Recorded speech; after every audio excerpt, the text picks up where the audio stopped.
Queridos irmãos, graça e paz da parte do nosso Deus.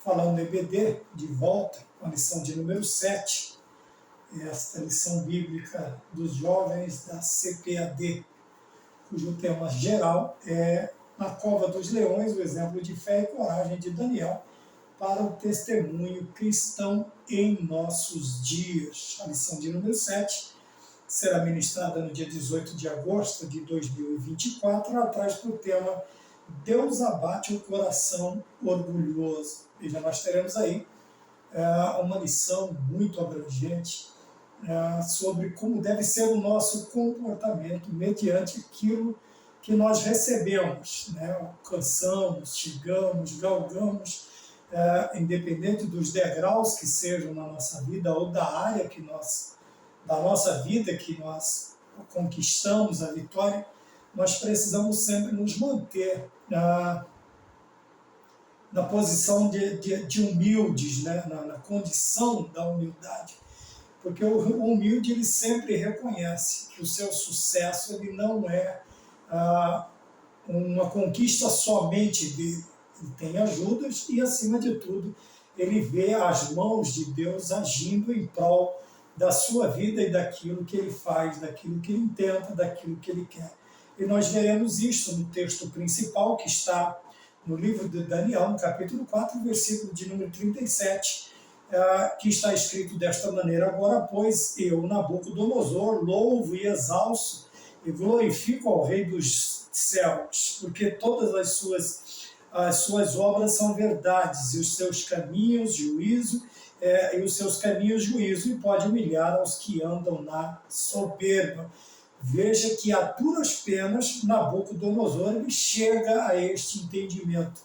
Veja que ele fala de caminhos e juízos e o poder de Deus de humilhar aos que andam na soberba. Porém, quando vemos essa questão de humilhar, nós não vemos aqui como um ditador humilhar, como tendo prazer em humilhar, mas até no ato de humilhar, vamos dizer assim, o soberbo, Deus tem um propósito maravilhoso, que é fazer com que ele aprenda, com que aquele que vai sofrer este ensinamento, este processo, ele chegue a um aprendizado, a um entendimento, a uma maturidade e reconheça o poder de Deus na sua vida. O resumo da lição: nunca devemos nos orgulhar de nossas capacidades e realizações, pois em tudo dependemos da graça de Deus. Foi o que eu disse no início da lição. Veja, em tudo dependemos da graça de Deus. Como falamos de graça, falamos dos dons, né, daquilo que Deus, as capacitações que Deus nos concede para que possamos atingir os objetivos da nossa vida, aquilo que nós planejamos, né? Apesar de andarmos dentro da vontade de Deus, também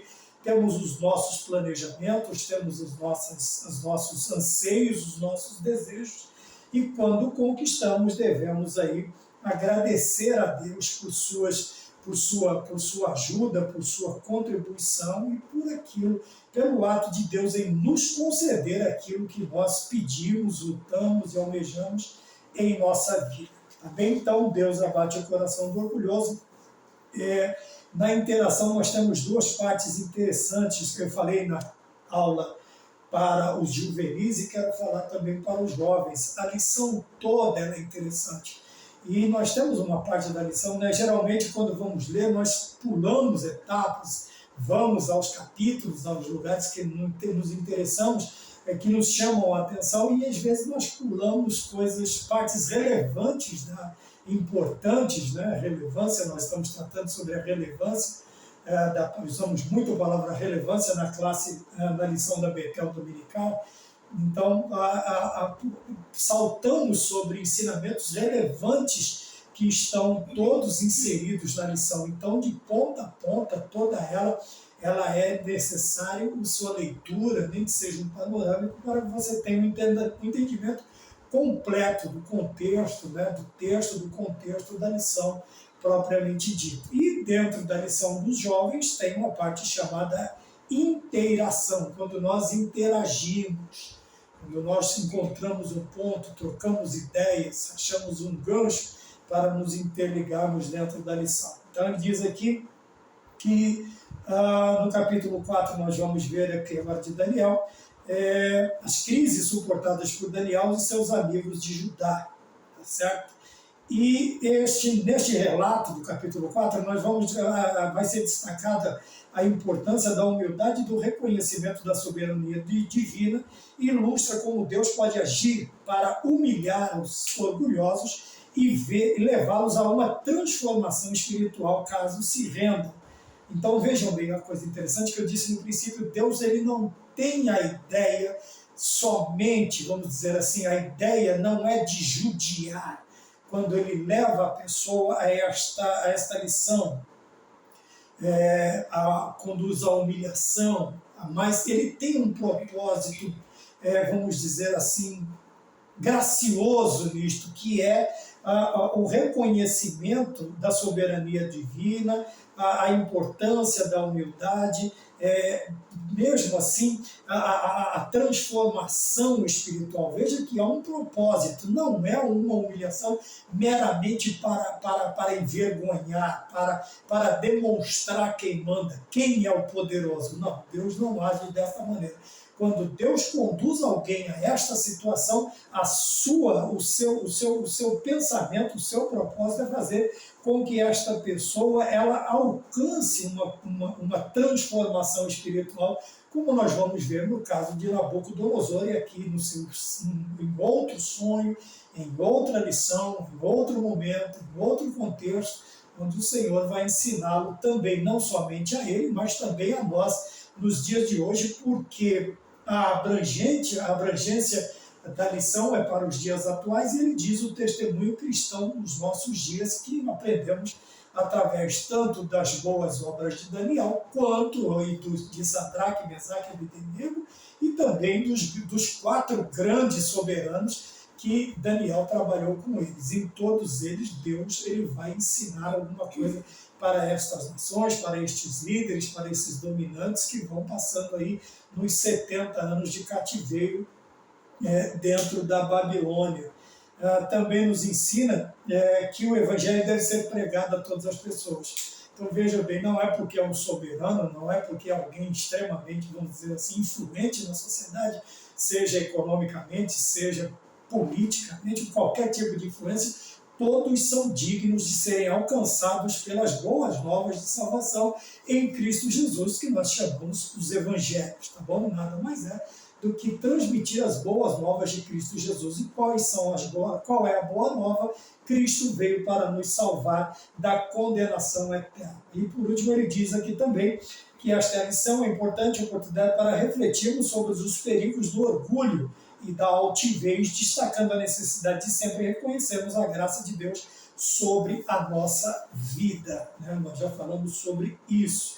Então há um perigo muito grande na questão da pessoa orgulhosa, jactanciosa, da pessoa soberba, da pessoa narcisista, e isso nós temos visto aí de uma forma muito grande, a adoração ao corpo, à aparência, à sua própria imagem, uma infinidade de coisas, coisas, vamos dizer assim, eu vou chamar de supérfluo, alguns podem achar exagero, Veja bem, precisamos disso? Precisamos, mas Paulo diz assim, que é uma coisa importante, mas não é de tão relevante, importante, ou de tão exagerada preocupação. Veja que Paulo diz que o exercício físico ele é de pouco, ele não diz que não é proveitoso, ele diz que é de pouco proveito. Porém, a piedade de toda é proveitosa. Então, logicamente, que precisamos fazer isso, não nos esquecer daquilo. Devemos cuidar da aparência? Sim, é importante, lógico, Um banhozinho, um sabonetezinho, um perfumezinho, um cuidadozinho, uma barba sempre aparadinha, quem usa, um cabelo sempre cortadinho, penteadinho, lavadinho. Quer dizer, não precisa aquele baita exagero, quilos e quilos. Bom, vamos mais adiante. Então nós precisamos tomar cuidado, porque um dos problemas do orgulho é a veneração à autoimagem, à sua própria imagem. Então nós precisamos tomar cuidado. Na introdução, a lição nos traz o impactante testemunho pessoal do rei Nabucodonosor. Depois da lição, ele é impactante porque, vejam, um soberano que se considerava o criador de uma das 7 grandes maravilhas do mundo, arquitetonicamente falando, que são os jardins da Babilônia, toda a Babilônia. Ele foi tema até de música aí dos anos 70, dos anos 80. Nós vamos falar sobre os jardins da Babilônia, né, os jardins suspensos.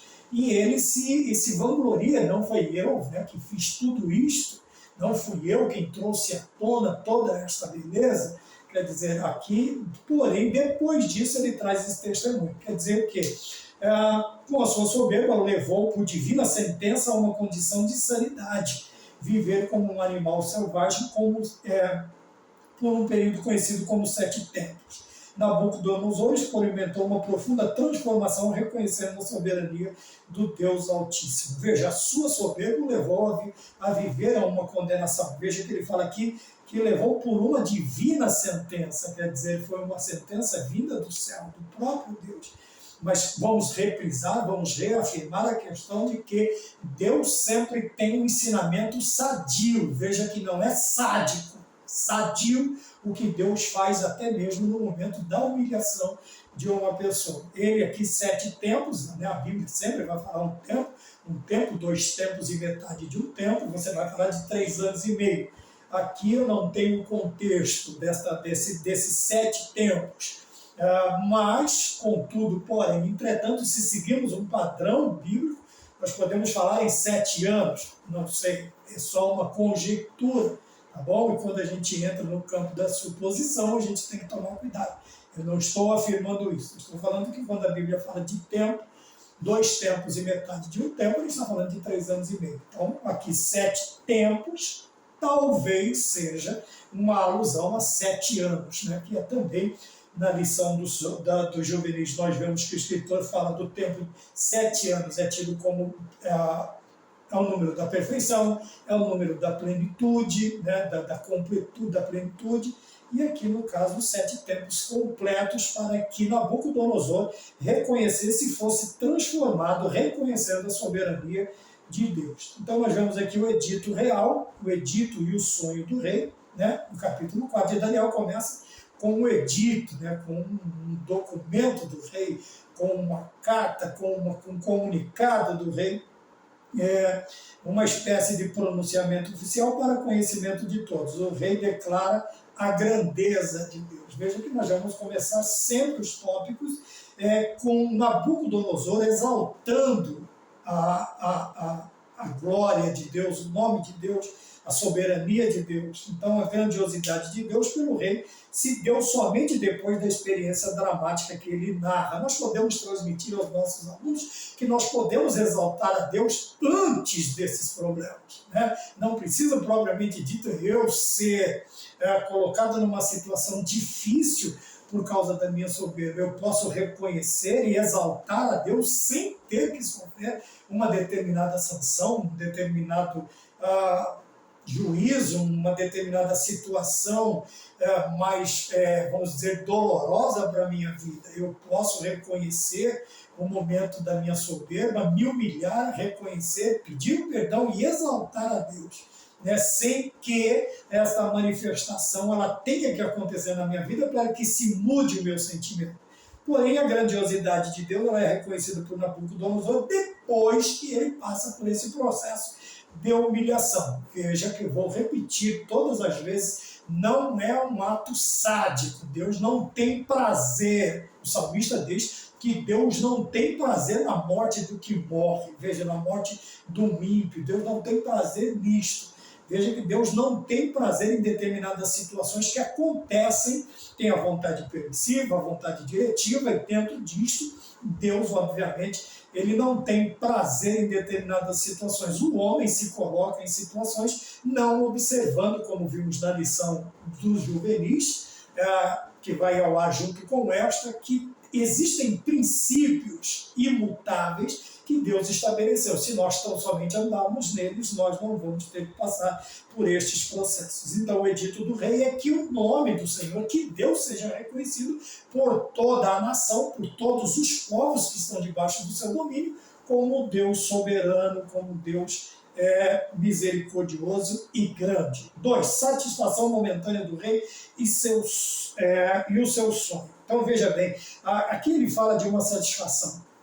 E geralmente a satisfação, quando ela advém de coisas do mundo, de coisas fúteis, de coisas supérfluas, geralmente essa satisfação ela é momentânea, ela é passageira.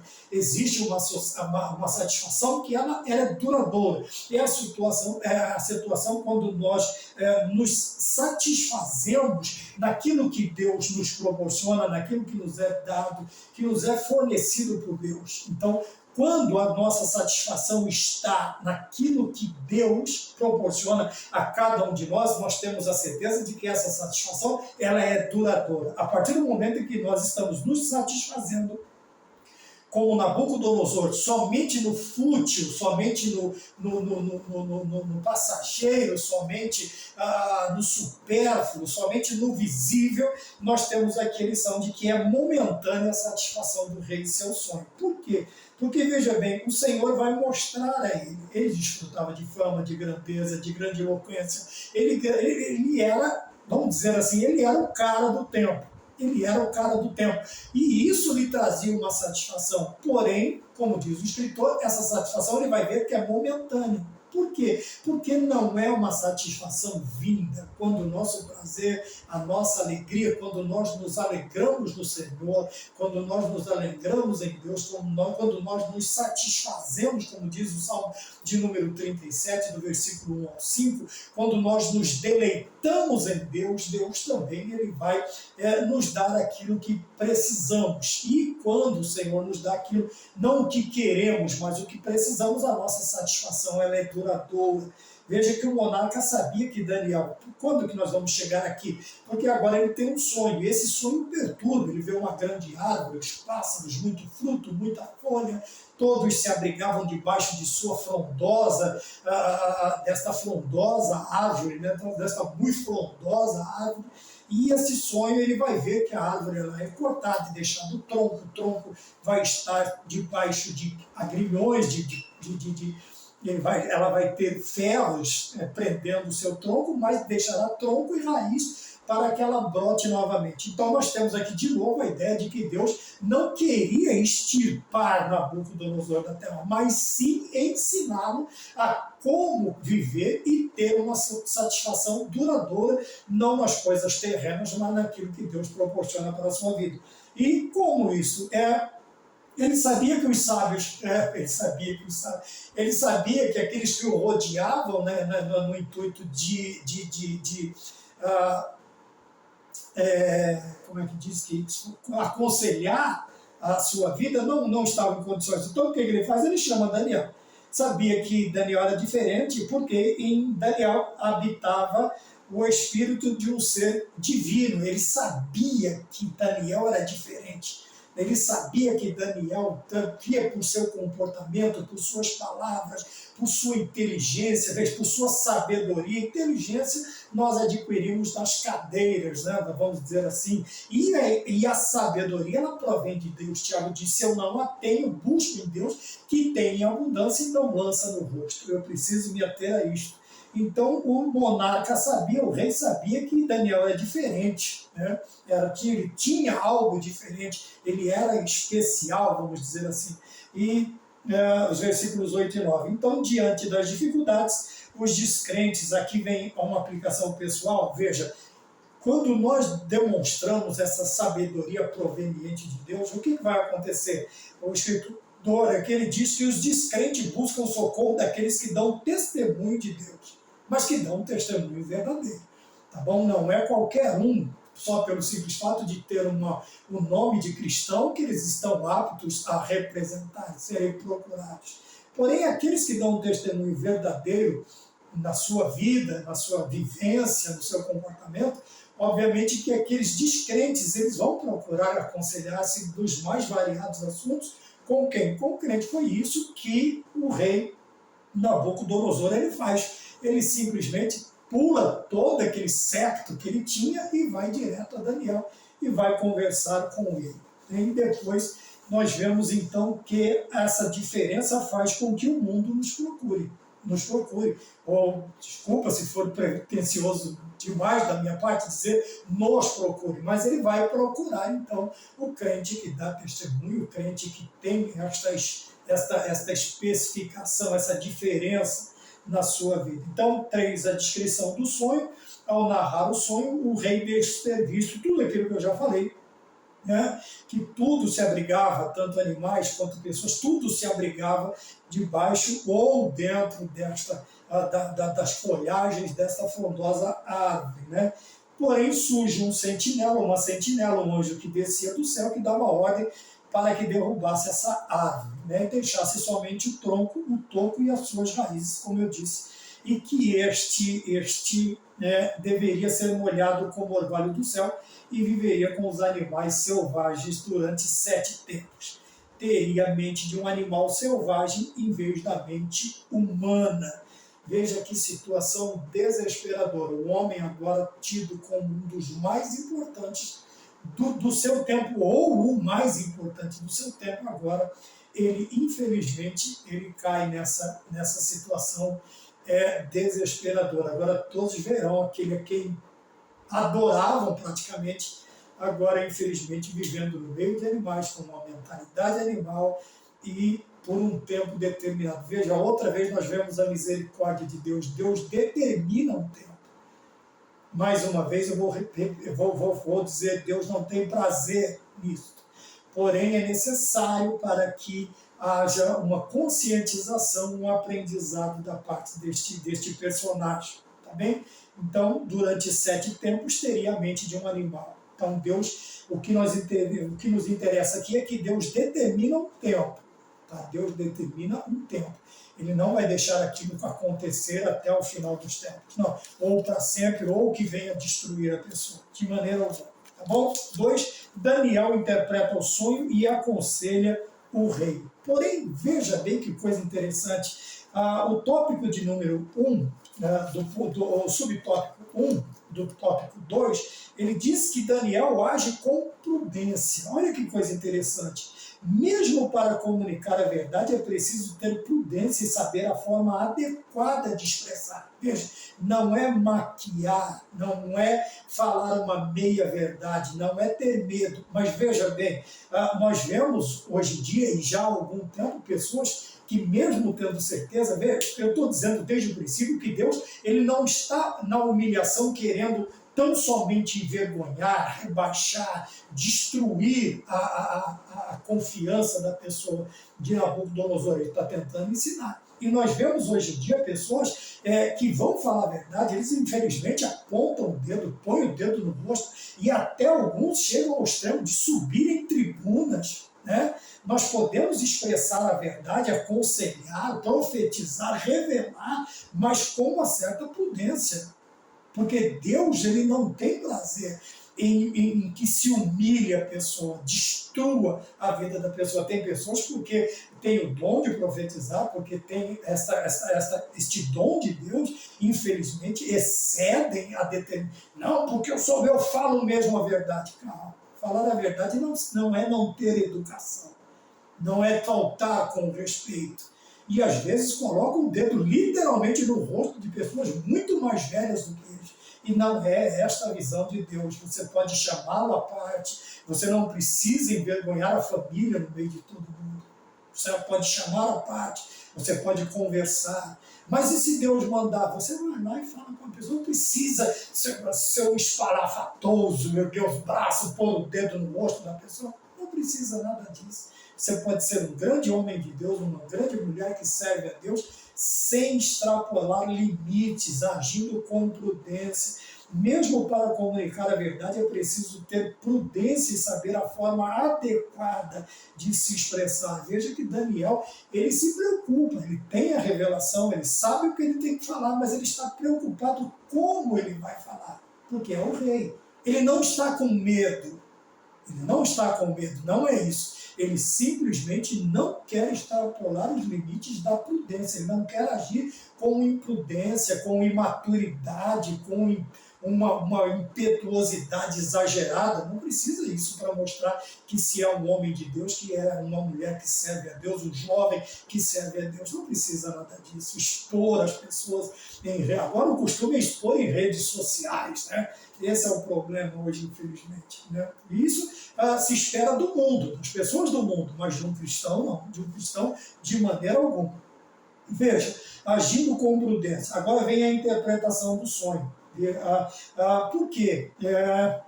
Ele coloca aqui que o rei governou a Babilônia no período de 605 a 562 a.C. Foi um dos mais poderosos da história da Mesopotâmia, que quer dizer entre rios, Mesopotâmia. Daniel foi enfático ao dizer que a árvore era o próprio rei. És tu, ó rei. Então nós vemos aqui a coragem e cautela de que maneira? Daniel passa a contar ao rei a interpretação. Então a árvore majestosa, ele simplesmente diz, a árvore é o senhor rei, é você, é o tu, ó rei. Então Daniel, ele é enfático. Veja que ele não faz aquele floreio que muitos fazem. Tem gente que para entregar algo de Deus dá uma volta gigantesca. Ele só simplesmente falou, a árvore é o senhor rei. Acabou, pronto, começamos por aqui. B, o juízo divino. O semblante do rei, obviamente, ele deve ser se entristecido. Por quê? Porque ele é um homem orgulhoso, ele é um homem jactancioso, ele se exalta, autoexalta por tudo que ele faz. E quando ele vê que a árvore foi derribada, foi cortada, e ele simplesmente chega ao conhecimento que é ele quem será cortado, obviamente o seu semblante cai, o seu rosto muda, transfigura, ele muda de figura, porque a árvore deveria ser cortada, né? Deveria ser cortada. E, obviamente,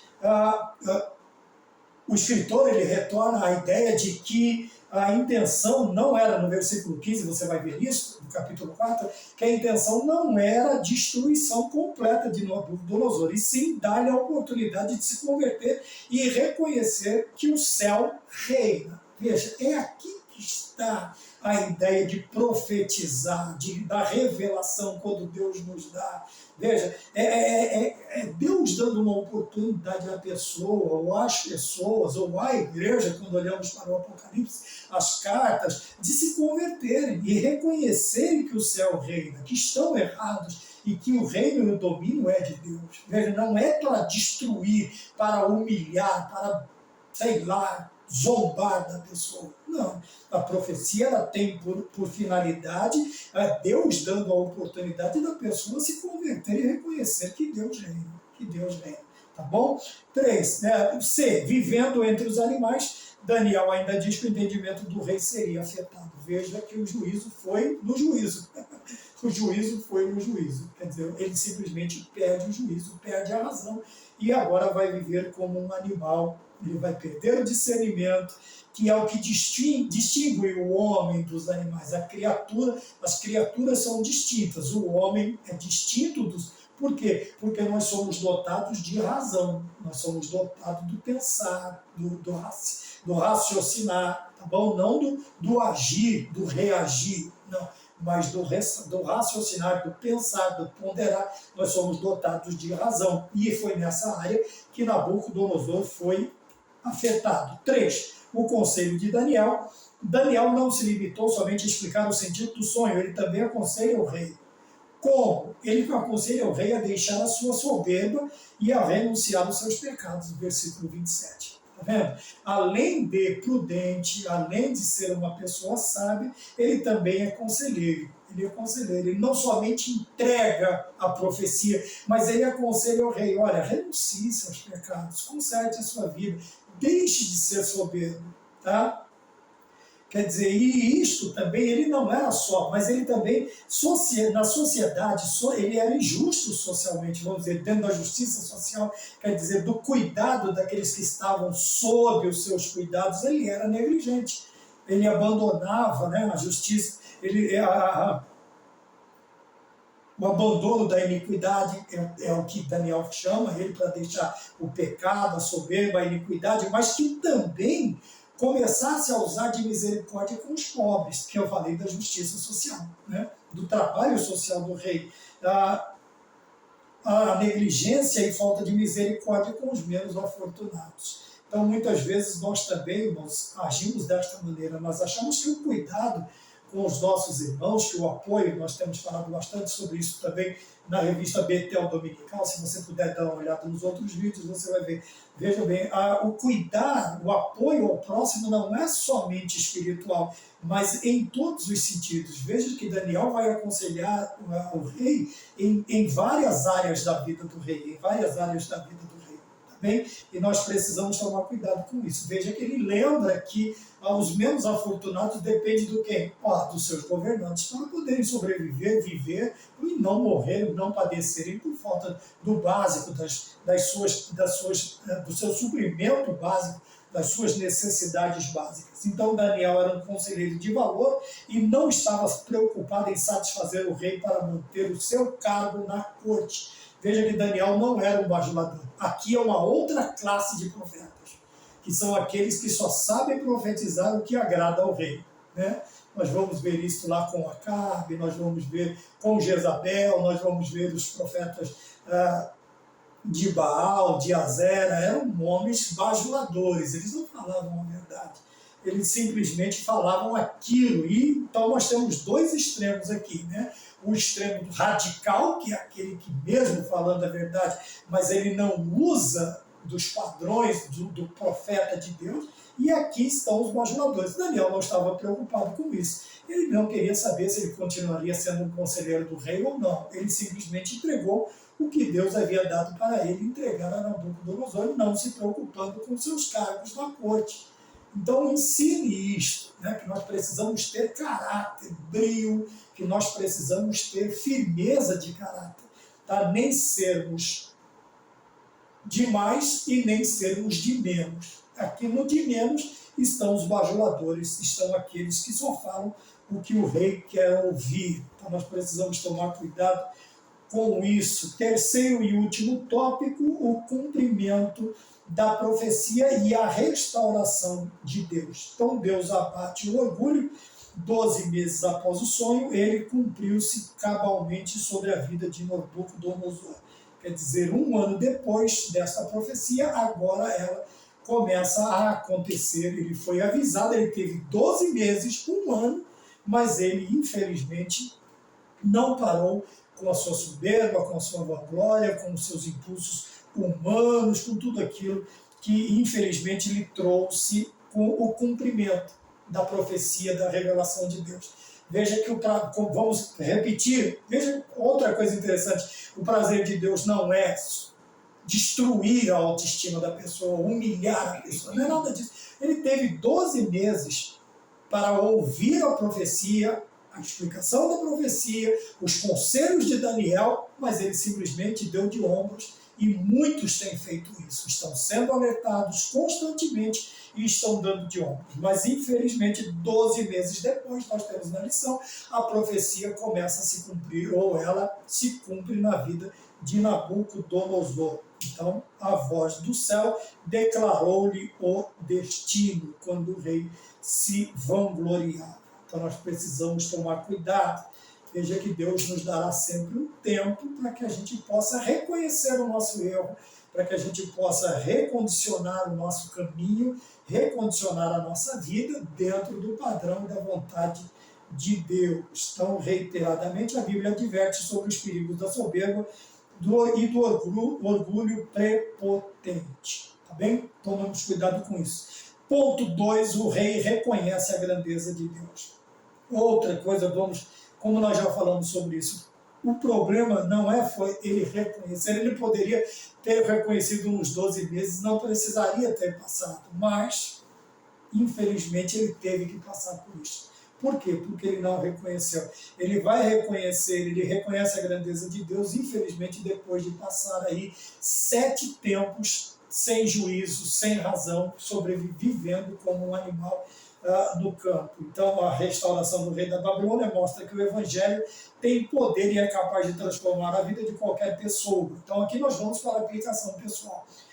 O Evangelho é o poder de Deus para a salvação de todo aquele que crê, Romanos 1,16, primeiro do judeu e também do grego, como está relatado nas Sagradas Escrituras. Veja que agora na aplicação pessoal. Como a restauração de Nabucodonosor foi feita através da palavra e da vontade de Deus, trazemos para os nossos dias. Onde está esse poder transformador e restaurador? Está na pregação do Evangelho, está nas boas novas, está na declaração de Jesus Cristo, ou na declaração de que Jesus Cristo, o Senhor, veio para salvar, para batizar com o Espírito Santo, para salvar, para curar, e em breve vai voltar para nos levar para o céu, para nos transportar para o reino da sua glória. Então, o Evangelho é o poder de Deus para a salvação de todo aquele que nele crê.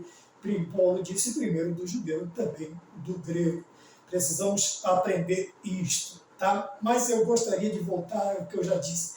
Não vamos esperar acontecer para aprender. Existem 3 tipos de pessoas: o que apanha para aprender, o que morre de apanhar e não aprende, e o que aprende só de ver os outros apanhando. Você escolhe qual situação você quer.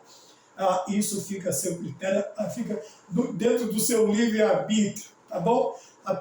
Tem pessoas que apanham para aprender, morrem de apanhar e não aprendem, e que aprendem só de ver os outros apanhando. Escolha qual a situação que você quer viver, tá bem? Mas a lição central é esta aqui, que o Evangelho tem poder, assim como Deus transforma novamente a vida de Nabucodonosor. O Evangelho hoje é o poder transformador na vida de todo ser humano, independente da sua situação. 3, pregando para todas as pessoas.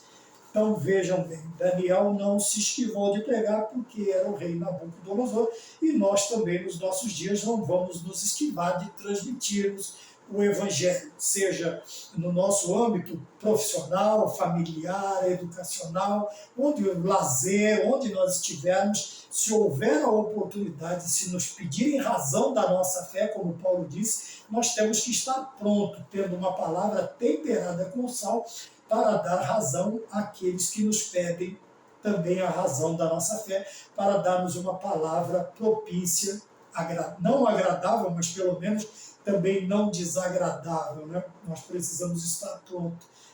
Falar de Jesus e do plano de salvação indistintamente, quer dizer, para qualquer pessoa, para qualquer ser humano, onde você tiver a oportunidade, fale, comente, explique, dê testemunho da sua vida, dê o testemunho do que Jesus Cristo fez na sua vida, na vida da sua família. Fale do amor de nosso Senhor Jesus Cristo por toda a humanidade, como está aqui. Devemos pregar para todas as pessoas sem medo, Marcos 16:15. É a referência que o escritor nos dá, tá bom? Então anuncie o Evangelho aos pobres e ricos e não tenha receio de testemunhar para as autoridades. Daniel não desistiu de Nabucodonosor e não se deixou levar pelo histórico. Ele sabia que quem transforma é Deus. Então esta deve ser a nossa mentalidade também, independente da sua posição, do seu nome, da sua carteira econômica. Nós precisamos, independente de qualquer que sejam as divisões que hoje colocam, nós precisamos ministrar, dar um testemunho e falar de nosso Senhor e Salvador Jesus Cristo, que é o transformador, é o Salvador e Senhor de todo ser humano, e falar do Evangelho, que é o poder de Deus para transformar todo ser humano. Tá bom? Que Deus abençoe, no nome de nosso Senhor Jesus Cristo. Então, hoje nós falamos sobre quando Deus abate o coração orgulhoso. Tá bem? Que Deus abençoe e que o Senhor nos dê a oportunidade de estarmos juntos em uma próxima aula. No nome do Senhor Jesus Cristo. Amém.